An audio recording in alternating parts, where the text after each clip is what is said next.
Good morning बच्चों, welcome to my channel study locker. बच्चों, आज की हमारी वर्कशीट 9th क्लास की है। आपके अर्थशास्त्र से आपका 25वीं वर्कशीट पालमपुर गांव की कहानी का 3rd पार्ट हम पढ़ रहे हैं। इससे पहले की वर्कशीट में हम पढ़ चुके हैं कि पालमपुर एक ऐसा इलाका है जहां पर जाति सिस्टम भी हमें नज़र आ रहा है, अमीर गरीब की खाई नज़र आ रही है। हमें ये भी नज़र आ रहा है कि उस इलाके में हर तरीके की जो बुनियादी आवश्यकताएं हैं वो पूरी हो जा रही हैं। आज हम आपकी स्थिति के बारे में और ज़्यादा अच्छे से पढ़ेंगे। पालमपुर गांव में 75% लोग अपनी जीविका के लिए खेती पर निर्भर हैं और कृषि उत्पादन में एक मूलभूत कठिनाई है। मतलब क्या है कि जो भी आप कृषि कर रहे हो ना, उसके लिए कठिनाई आ रही है। क्या आ रही है कठिनाई? खेती में प्रयुक्त भूमि क्षेत्र जो वस्तुतः स्थिर होता है। भाई, आप 75% जो लोग हैं वो खेती कर रहे हैं, तो खेती क्या पहले इतनी जमीन थी फिर इतनी जमीन हो जाएगी? क्या जमीन तो बढ़ती ही नहीं।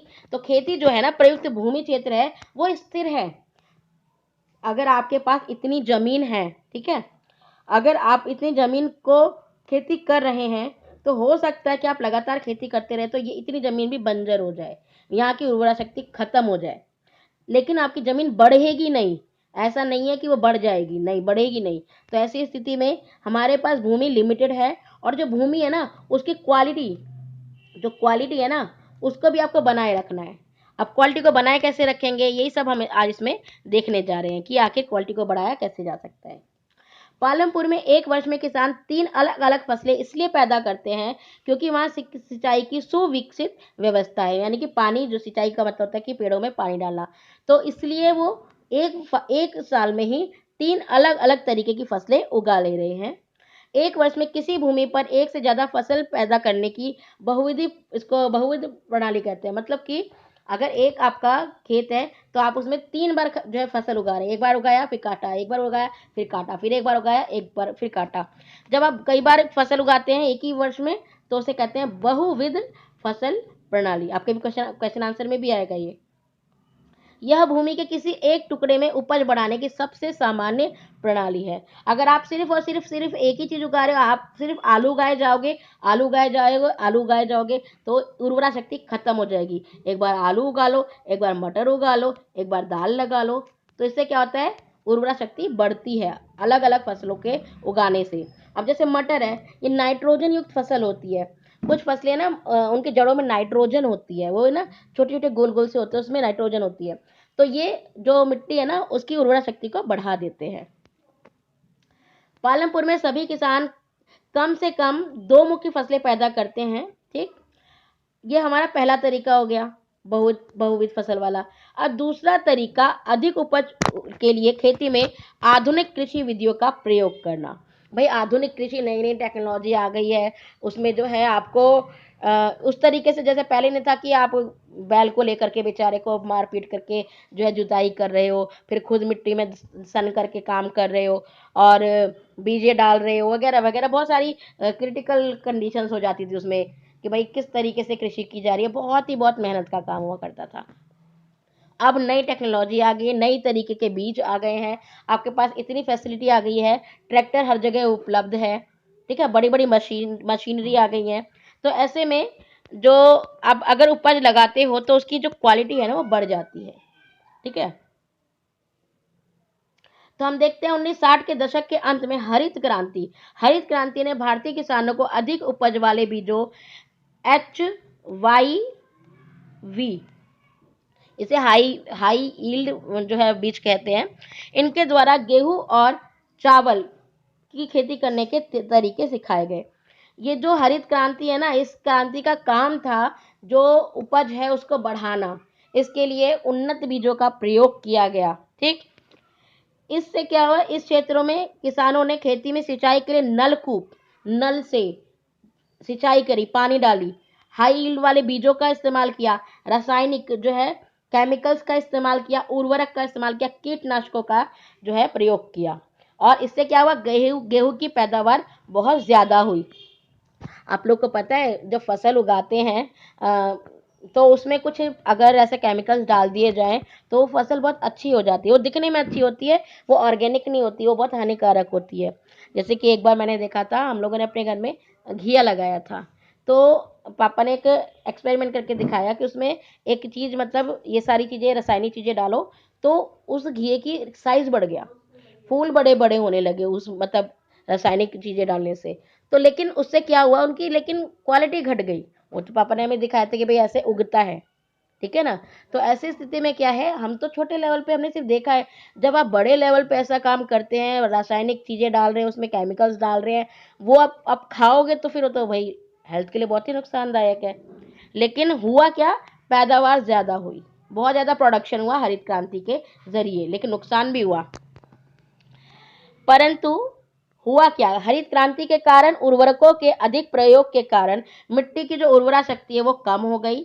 इसके अलावा जब उन्होंने भाई नल से ही पानी इस्तेमाल कर लिया, तो जो जमीन के अंदर का जो जल होता है ना, भौम जल कहते हैं, आप नल लगाते हो, बोरिंग करते हो, जो जमीन के अंदर भूमिगत जल होता है ना, वो कम हो गया। अतः कृषि का भावी विकास सुनिश्चित करने के लिए हमें पर्यावरण की देखभाल भी करनी है। ये नहीं कि भाई हमें कृषि चाहिए तो लगाओ सारे के सारे घी को एक एक इंजेक्शन और बड़े बड़े घी हो गए, ऐसी कृषि नहीं चाहिए हमें। तो हमें मिट्टी को भी बचाना है और खुद को भी बचाना है और खेती भी करनी है, ये कमाना भी तो है। खेती के लिए भूमि बहुत महत्वपूर्ण है। दुर्भाग्यपूर्ण तरीके से देखा जाए तो खेती में काम करने वाले सभी लोगों के पास पर्याप्त भूमि नहीं है। अगर हम पालमपुर में ही देखें तो 150 परिवार के पास भूमि नहीं है और 240 के पास छोटी भूमि के टुकड़े हैं, जिस पर खेती करके अच्छे से कमा के खा नहीं सकते। लेकिन हम देखते हैं कि मंझौले यानी बीच वाले और बड़े वाले जो किसान हैं ना, वो 60 परिवार हैं, इनके पास 2 हेक्टेयर से अधिक भूमि वाले क्षेत्र हैं, खेत है। उनमें से किसी किसान के पास तो 10 हेक्टेयर या उससे भी ज़्यादा भूमि है। मतलब कि हम किसानों में भी देख रहे हैं, कुछ किसान समृद्ध किसान हैं, उनके पास अच्छी खासी भूमि है, पैसा है, जिससे कि वो कृषि को और अच्छे तरीके से कर सकें। तो वो लोग क्या करते हैं, जो बड़ी वाली किसान है ना, अ, उन लोगों को तो आसानी से ब्याज मिल जाता है, पैसा मिल जाता है। जो छोटे वाले किसान हैं, उनकी पूंजी व्यवस्था के लिए बड़े किसानों को से वो ऊंची ब्याज पर कर्ज लेते हैं। अब जो कर्ज में पड़ गया तो फंस ही जाता है। इसके विपरीत बड़े और जो मझौले किसान हैं, भाई उनके पास ऑलरेडी इतने खेत हैं, इतनी ज़्यादा खेती होती है कि जितना भी प्रोडक्शन करते हैं उसकी उनको इतना फ़ायदा मिल जाता है कि वो अपना अच्छे से काम कर सकें, ठीक।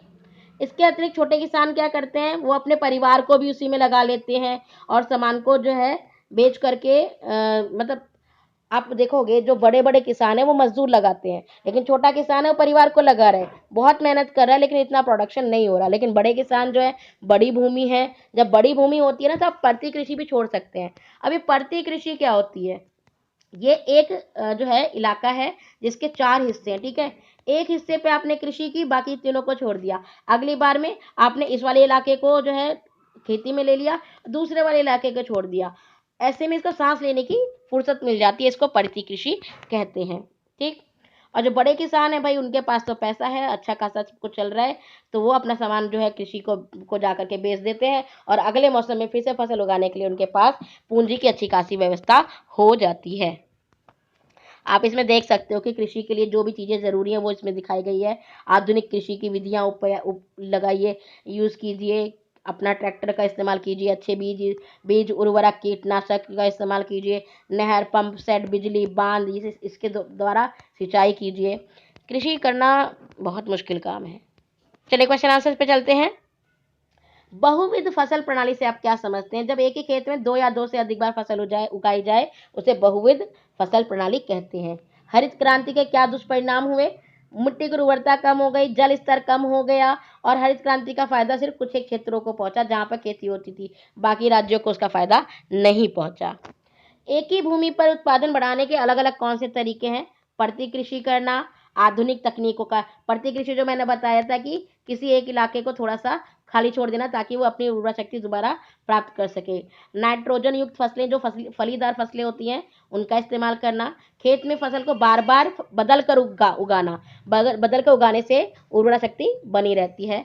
जानवरों को खेत में बैठाना आदि, मतलब कि अगर आप जानवरों को खेत में बैठा रहे हैं ना, तो वहाँ नमी बनी रहती है, उनके उनके गोबर वगैरह से खाद बन जाती है और जो उनके पैरों से ना मिट्टी जो है वो सॉफ्ट हो जाती है, ठीक है। क्वेश्चन नंबर 4 के छोटे किसानों से भिन्न मझौले और बड़े किसान जो हैं वो पूंजी आसानी से कैसे प्राप्त कर लेते हैं।